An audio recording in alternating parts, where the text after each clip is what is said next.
삼성전자가 얼마 전 회사 전 직원한테 챗GPT를 깔아줬습니다. 그것도 회사 역사상 최대 규모로요. 반도체 잘 만드는 회사가 왜 갑자기 이런 걸 할까요? 오늘 그 속뜻을 풀어드리겠습니다. 자, 안녕하십니까. 삼성전자 주주님들. 요즘 삼성 얘기하면 다들 AI 메모리만 보시죠. 반도체 잘 팔린다, 그 얘기요. 물론 중요합니다. 그런데 그건 다들 아는 얘기잖아요. 오늘은 그 메모리 말고 삼성이 요즘 안에서, 밖에서, 그리고 주주한테 어떻게 동시에 단단해지고 있는지 세 가지를 짚어드리려고 합니다. 하나하나 들으시다 보면 삼성이 이런 그림을 그리고 있었구나 싶으실 거예요. 그럼 첫 번째부터 가보겠습니다. 첫 번째는 회사 안의 변화입니다. 삼성이 최근에 전 직원한테 AI를 쥐어줬어요. 우리가 많이 들어본 챗 GPT 있죠. 그걸 만든 회사 오픈 AI하고 손잡고 삼성 임직원 전체가 쓸 수 있게 회사 차원에서 도입한 겁니다. 이게 그냥 몇 명 써보는 수준이 아니에요. 오픈 AI가 기업한테 AI를 깔아준 것 중에 역대 가장 큰 규모라고 합니다. 그만큼 삼성이 작정하고 들어갔다는 거죠. 챗 GPT 하나만도 아니에요. 구글이 만든 AI 그리고 클로드라는 AI까지 같이 들였습니다. 그런데 여기서 이런 생각 드실 수 있어요. 전 직원한테 AI 쥐어주는 거 요즘 우리 회사도 하던데 그게 뭐라고 호들갑이지? 맞습니다. 이제 AI 안 쓰는 회사 찾기가 더 어렵죠. 보통 회사한테는 이게 그냥 업무 도구 하나 들인 것, 그 이상도 이하도 아니에요. 그런데 삼성은 다른 회사하고 입장이 완전히 다릅니다. 왜냐? 삼성이 뭐 하는 회사죠? 바로 그 AI를 돌리는 데 들어가는 반도체를 만들어 파는 회사잖아요. 다른 회사들은 AI를 그냥 쓰는 입장이지만 삼성은 AI를 팔아서 먹고 사는 회사인 겁니다. 이게 왜 중요하냐면요. 삼성이 회사 전체에 AI를 깔아서 직접 굴려보면 AI를 제대로 돌리려면 어떤 메모리가 얼마나 필요한지, 어디서 막히고 어디서 전기를 잡아먹는지를 누구보다 먼저, 누구보다 깊이 알게 됩니다. 자기가 만들어 파는 물건을 자기가 가장 빡세게 써보는 1번 고객이 되는 거예요. 생각해보세요. 칼을 만드는 대장장이가 그 칼을 직접 매일 써보면 어디를 더 갈아야 잘 드는지 누구보다 잘 알겠죠. 삼성이 지금 딱 그겁니다. 남들은 AI를 그냥 쓰고 마는데 삼성은 AI를 직접 써보면서 자기 본업인 반도체를 어떻게 더 좋게 만들지 힌트를 얻고 있는 거예요. 그러니 같은 AI 도입이라도 삼성한테는 그 무게가 완전히 다른 겁니다. 그런데 삼성이 이걸 왜 할까요? 여기에 큰 그림이 있습니다. 삼성 직원이 몇 명인지 아세요? 전 세계에 수십만 명입니다. 이 많은 사람이 서류 만들고 자료 분석하고 프로그램 짜고 보고서 쓰고 이런 일을 하는데 여기에 AI를 붙이면 어떻게 될까요? 한 사람이 하루 종일 할 일을 AI 도움받아 두세 시간 만에 끝냅니다. 프로그램 짜는 직원은 AI한테 시켜서 훨씬 빨리 만들고요. 수십만 명이 이렇게 하루에 몇 시간씩 일을 빨리 끝내면 그게 회사 전체로 모이면 어마어마한 차이가 됩니다. 쉽게 말씀드리면 회사 전체에 일하는 속도를 한 단계 끌어올리는 거예요. 같은 사람으로 더 많은 일을 하니 비용은 줄고 속도는 빨라집니다. 삼성은 이걸 AI 대전환이라고 불러요. 남이 만든 AI를 그냥 쓰는 게 아니라 회사라는 몸 자체를 AI로 갈아 끼우고 있는 겁니다. 여기서 한 가지 더 짚어드릴게요. 삼성 정도면 자기네가 직접 AI를 만들지 왜 남의 걸 쓰냐 이렇게 생각하실 수 있어요. 그런데 이게 오히려 영리한 겁니다. 세상에서 제일 잘 만든 AI를 골라다 바로 쓰면 내가 처음부터 만드느라 몇 년씩 걸릴 시간을 확 아끼거든요. 챗 GPT 만든 회사 것도 쓰고 구글 것도 쓰고 클로드도 쓰고 제일 좋은 도구를 다 가져다 직원들 손에 쥐어주는 거예요. 자존심 세우느라 시간 버리는 대신 실속을 택한 겁니다. 게다가 이렇게 직원들이 AI를 매일 쓰다 보면 삼성은 자연스럽게 AI를 어떻게 써야 일이 빨라지는지 그 노하우가 회사 안에 쌓입니다. 나중에 삼성이 자기 제품에 AI를 넣을 때 이 경험이 고스란히 미천이 되는 거죠. 이게 첫 번째, 안에서 일어나는 변화예요. 그런데 삼성이 단단해지는 게 회사 안에서뿐일까요? 결론부터 말씀드리자면 아닙니다. 두 번째는 회사 밖, 그것도 저 멀리 인도에서 벌어지는 일이에요. 삼성하면 반도체, 휴대폰 떠올리시지 에어컨 떠올리는 분은 잘 없죠. 그런데 삼성이 최근 인도의 고급 아파트 단지에 에어컨을 3,000대 넘게 한꺼번에 공급하는 계약을 따냈습니다. 자, 여기서 이런 생각 드실 수 있어요. 에어컨 3,000대? 그게 뭐 대단한가? 우리나라에서도 그 정도 정도는 얼마든지 파는데. 맞습니다. 대수만 놓고 보면 그리 큰 숫자가 아니에요. 그런데 이 계약의 핵심은 3,000대라는 숫자가 아닙니다. 그 뒤에 숨은 그림이 진짜예요. 그게 뭔지 지금부터 풀어드릴게요. 인도 어디냐면 구루그람이라는 곳인데요. 글로벌 IT 기업들이 모여 있어서 돈 잘 버는 사람들이 사는 동네예요. 여름엔 기온이 45도까지 올라갑니다. 그러니 좋은 에어컨이 필수 중에 필수인 곳이죠. 그런데 이게 단순히 에어컨 몇 대 판 얘기가 아니에요. 우리가 흔히 아는 에어컨 장사는 집집마다 한 대씩 소매로 파는 거죠. 그런데 이번 건은 그게 아니라 아파트 단지를 짓는 건설사하고 손잡고 단지 전체에 들어갈 냉방 시스템을 통째로 납품하는 계약입니다. 한 집 한 집 파는 게 아니라 반지 하나에 3,000대를 한 번에 깔아주는 거예요. 이렇게 건물 단위로 납품하면 한 건만 따내도 소매로 수천 대 파는 것과 맞먹습니다. 게다가 이건 우리나라가 아니라 해외 고급 주거 시장을 파고든 거라는 점이 중요해요. 국내에서야 삼성 에어컨이 워낙 잘 알려져 있지만 저 멀리 인도의 부자 동네 아파트에 삼성 시스템이 통째로 들어간다는 건 해외에서도 B2B, 그러니까 기업 상대 대형 납품으로 자리를 넓히고 있다는 뜻이거든요. 훨씬 큰 시장의 문을 연 겁니다. 그리고 이게 핵심인데요. 이런 큰 계약 하나는 단순히 그 한 건으로 끝나지 않습니다. 실적 간판이 되거든요. 무슨 말이냐면 인도의 다른 건설사들이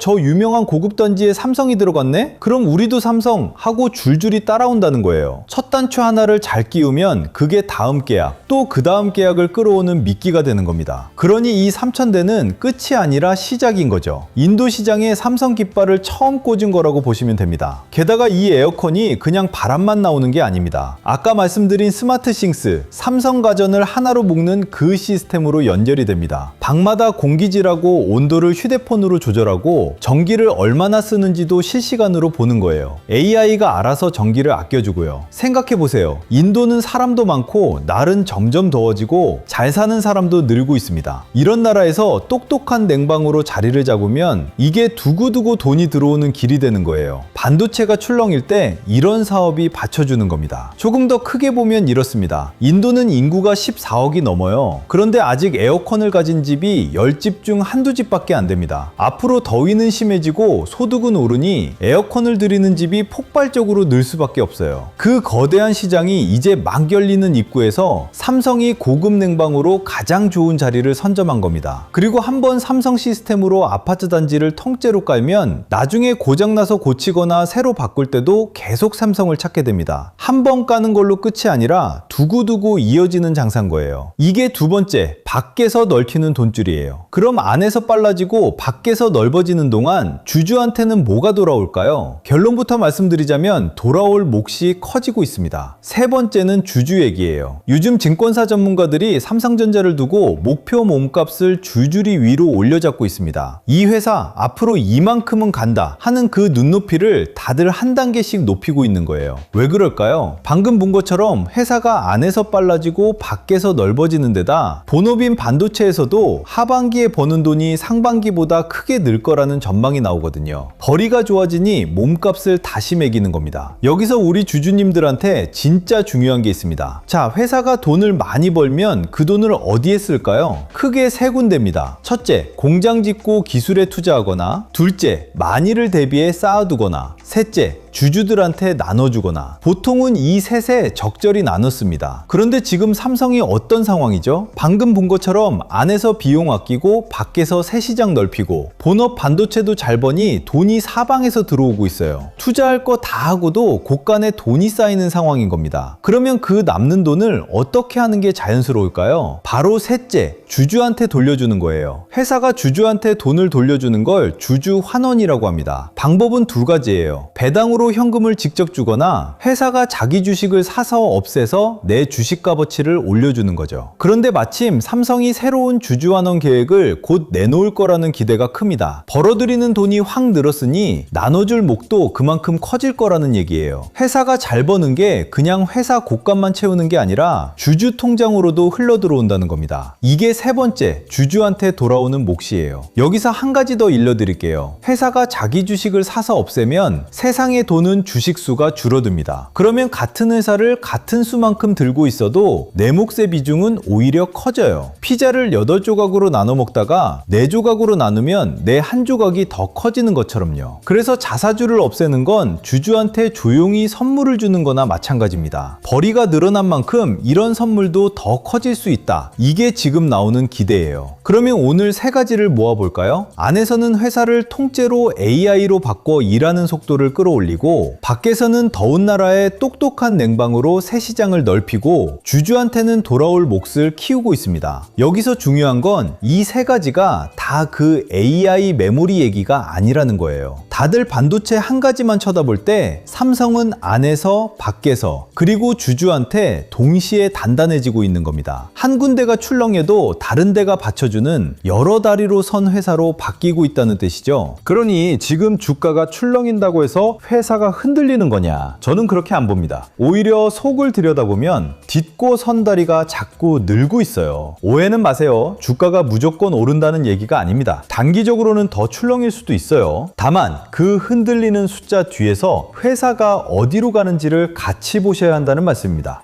자, 그럼 여기서 진짜 중요한 질문이 남습니다. 회사가 이렇게 여러 갈래로 단단해지고 있는 건 알겠는데 우리 같은 개인은 이걸 어떻게 따라가야 하느냐? 답은 결국 하나예요. 이 흐름이 지금 어디까지 왔는지 꾸준히 지켜보면서 내 페이스대로 따라가는 겁니다. 그런데 바로 이 대목에서 개인은 큰 손한테 2가지가 불리해요. 첫 번째, 우리는 늘 한 발 늦습니다. 오늘 말씀드린 이런 흐름, 삼성이 AI를 어디까지 들였는지, 해외에서 무슨 계약을 따냈는지, 주주 환원은 어떻게 바뀌는지, 이걸 큰손들, 그러니까 큰돈 굴리는 기관이나 외국인들은 우리보다 훨씬 먼저 합니다. 전담 직원을 두고 매일 들여다보니까요. 우리 같은 개인은 대부분 다 끝나고 신문에 크게 나야 그제서야 이런 게 있었어? 합니다. 이게 정보가 없어서가 아니에요. 정보는 오히려 넘쳐납니다. 다만 그 흩어진 조각들을 모아 이렇게 돌아가는구나 하고 꿰어볼 시간과 기준이 없기 때문이에요. 두 번째 이유는 사실 늦는 것보다 더 뼈아픕니다. 바로 우리가 가진 총알, 그러니까 투자할 돈이 정해져 있다는 점이에요. 큰손들은 가진 돈이 사실상 무제한에 가깝습니다. 주가가 떨어지면 떨어질수록 오히려 여유 있게 더 사모을 수 있어요. 그런데 우리 개인은 그렇지가 않잖아요. 가진 돈이 딱 정해져 있습니다. 아무리 좋은 회사를 알아봤어도 처음에 가진 돈을 한 번에 다 써버리면 정작 더 좋은 가격이 와도 살 총알이 없습니다. 반대로 너무 겁을 내면 오를 때 구경만 하게 되고요. 그래서 주식은 무엇을 사느냐만큼이나 내 돈을 어떻게 나눠 쓰느냐가 중요합니다. 정리하면 개인이 불리한 건 2가지예요. 하나는 흐름을 늦게 보는 것, 또 하나는 가진 총알이 정해져 있다는 것. 이 2가지만 조금 보완해도 한결 덜 휘둘리실 수 있습니다. 그래서 이 영상 보시는 분들을 위해 자료를 하나 준비했습니다. 방금 말씀드린 그 2가지, 흐름을 읽는 눈과 돈을 나누는 기준을 한 번에 잡으실 수 있게 정리한 자료예요. 먼저 분명히 말씀드릴게요. 이 자료는 100% 무료로 드립니다. 뭘 팔거나 광고하는 게 절대 아니에요. 돈 한 푼 안 받으니까 그냥 편하게 받아가시면 됩니다. 제가 영상 하나 만들자고 이런 자료까지 왜 공들여 드리느냐? 솔직히 말씀드리면 이 자료 받아가시고 도움됐다 싶으면 구독하고 좋아요 한번 눌러주시는 거, 저는 그거면 충분합니다. 채널이 조금씩 커지면 저도 더 좋은 분석으로 보답할 힘이 생기거든요. 서로한테 득이 되는 거죠. 그럼 이 자료에 뭐가 들었는지 보실까요? 저는 하루도 빠짐없이 시장을 들여다보며 자료를 모으고 정리합니다. 거기엔 오늘 말씀드린 삼성의 새 돈줄들이 지금 어디까지 왔는지, 그 돈이 어느 협력사로 번지고 있는지, 시장이 지금 어느 길목에 와 있는지가 한눈에 보기 쉽게 정리돼 있어요. 그리고 이게 가장 중요한데요. 이 자료는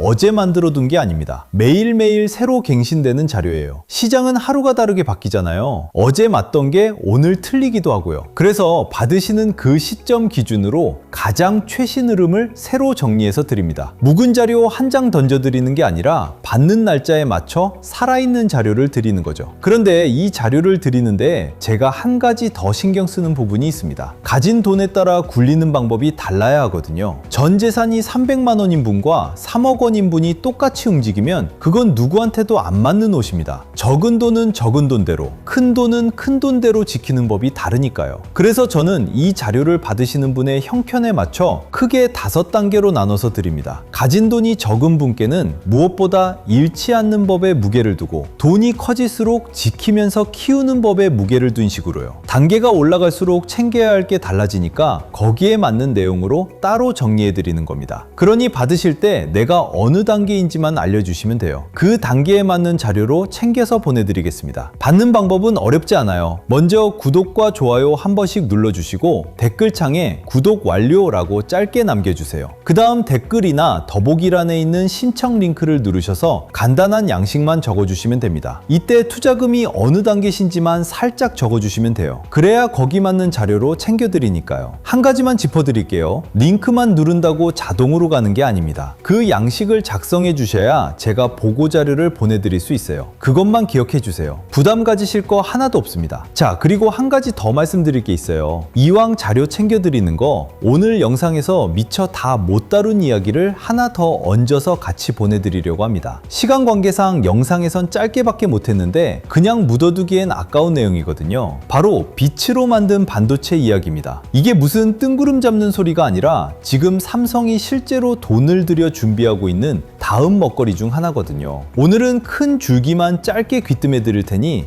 이런 흐름이 오는구나 하고 편하게 들어보세요. 지금까지 반도체 안에서는 데이터가 구리전선을 타고 흘렀습니다. 우리 집 전기줄처럼 구리선으로 신호를 보낸 거죠. 그런데 요즘 AI 때문에 데이터 양이 폭발하면서 이 구리선이 한계에 부딪혔어요. 좁은 골목에 차가 몰리면 막히듯 데이터가 너무 많아지니 신호가 느려지고 전기도 엄청 잡아먹습니다. 그래서 나온 게 빛입니다. 구리선 대신 빛으로 데이터를 쏴보내는 거예요. 빛으로 보내면 훨씬 빠르고 전기도 확 적게 듭니다. 이걸 실리콘 포토닉스라고 하는데 이름은 안 외우셔도 됩니다. 반도체 안에 전선을 빛으로 바꾼다. 이 그림만 기억하시면 돼요. 그럼 이게 왜 중요할까요? 이 빛반도체 시장이 앞으로 몇 년 사이에 몇 배로 커질 거라는 전망이 나오고 있어요. AI 데이터 센터가 늘어날수록 이 기술이 반드시 필요해지거든요. 그런데 삼성이 바로 여기서 이미 큰 고객사로부터 주문을 따냈고 올해 하반기부터 본격적으로 만들기 시작합니다. 남들이 그게 뭔데 할 때 삼성은 이미 자리를 깔아두고 있는 거예요. 그리고 여기서 우리 주주님들이 한 가지 더 보셔야 할 게 있어요. 삼성이 이걸 전부 혼자서 만들진 않습니다. 이런 정밀한 부품은 여러 전문 협력 회사들한테 나눠서 맡기게 되거든요. 그러면 그 회사들이 삼성의 주문을 받아서 같이 크게 되는 겁니다. 한번 생각해 보세요. 삼성전자도 한때 5만 원대 하던 주식이 30만 원까지 몇 배씩 크게 오른 회사잖아요. 그런데 그 삼성을 등에 업고 주문을 받아 같이 크는 협력사라면 저는 개인적으로 그 회사들도 삼성처럼 크게 오를 잠재력이 충분하다고 봅니다. 어찌 보면 덩치가 작은 만큼 더 크게 튈 수도 있는 거고요. 오늘은 여기까지만 말씀드릴게요. 더 자세한 내용은 방금 말씀드린 그 무료 자료에 정리해뒀습니다. 빛반도체가 어디로 가는지, 삼성이 어디까지 와 있는지, 그리고 어떤 협력사들이 이 흐름을 타고 있는지 궁금하신 분은 앞에서 안내한 링크로 양식을 작성하시면 자료에 같이 담아 보내드릴게요. 이건 지금 사라는 얘기가 절대 아니에요. 돈이 흐르는 길목을 미리 알아두면 남들보다 한 발 앞서 이 흐름을 보실 수 있다는 뜻입니다.